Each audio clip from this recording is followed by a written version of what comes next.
All right, so one of the best ways to get into kneeling clean if you're doing a fusion style kettlebell class or boot camp class, and I'm going to do this as an example. Say that you're in class and you're in downward dog, you're teaching, or you're cueing. You can say left leg up, left foot outside left hand, drop the back knee, chest up, and then from here just pivot the leg. So you're in a perfect position to do this. Now before I get into the kneeling clean, I'm going to do a prep pose, because that way when you go to the actual movement with the bell, it'll be a lot easier. So this is probably one of the most effective ways to do it. I'm going to show you 2 ways. Way 1 is you can just say bring your hands, 3 ways actually. Way 1, hands to heart center, hinge at the hip, press hips forward. Hinge back, head up. Hinge, chest forward. That's one way. Another way to do it if you want to get them the feeling of where the bell is actually going to be is you can take your hands and place them on the inside of the thigh and hinge, drive up. Hinge, drive up. Hinge at the hip, bring your hips underneath you. Third way, if you want to make it more of a mobility drill but still kind of cue the big picture idea of the hinge, is you can have them place their hands on their hips and then push the hip back and push the hip forward. So you could do this in the first 15 minutes of your class at some point as a mobility drill. That way when you go to grab the bell again, they'll be good to go.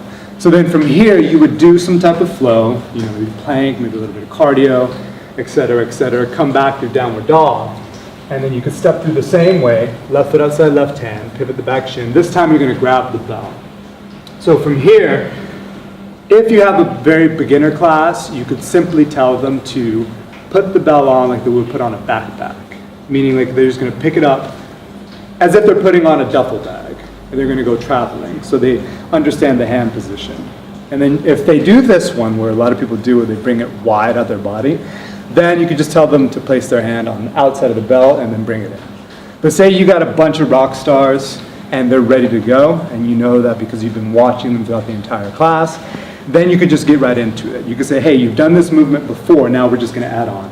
Hand on the handle, as if you're putting on a duffel bag. Your hips and your back and your core is going to be the primary movement to bring it up. So you're going to be here, hinge, rack. Hinge at the hip, rack the bell. When you get into the bell, you could say, hey, put it on you like a backpack or a duffel bag. Then later on, you can get the finer points, the more technical points, which is arm wrestling position, handle at a 45-degree angle, and then elbow to wrist alignment. But if you did prep pose them correctly and they've heard the word hinge or the concept, you kind of explored it earlier, then when they get into the clean, which is the driving of the hips and then bringing the bell close to the body, then they'll be able to do this without a problem, because you'll have seen them do it. You'll have coached them through that.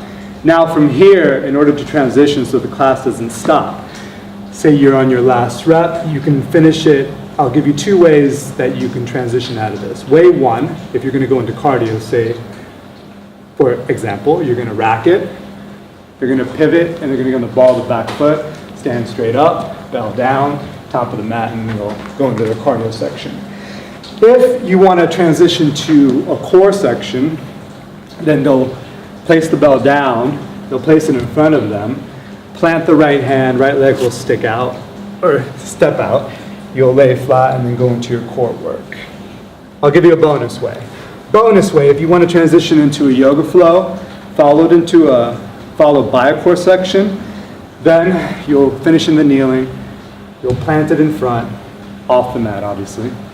You'll pivot the back shin, straighten the left leg, straighten the arms, and you give them a little variation on reverse warrior, a variation on side angle, and then from here you can go right into plank position, side plank position. This could be the modification, or you could have them stagger their feet, reach up and hold, plant, and then go from there.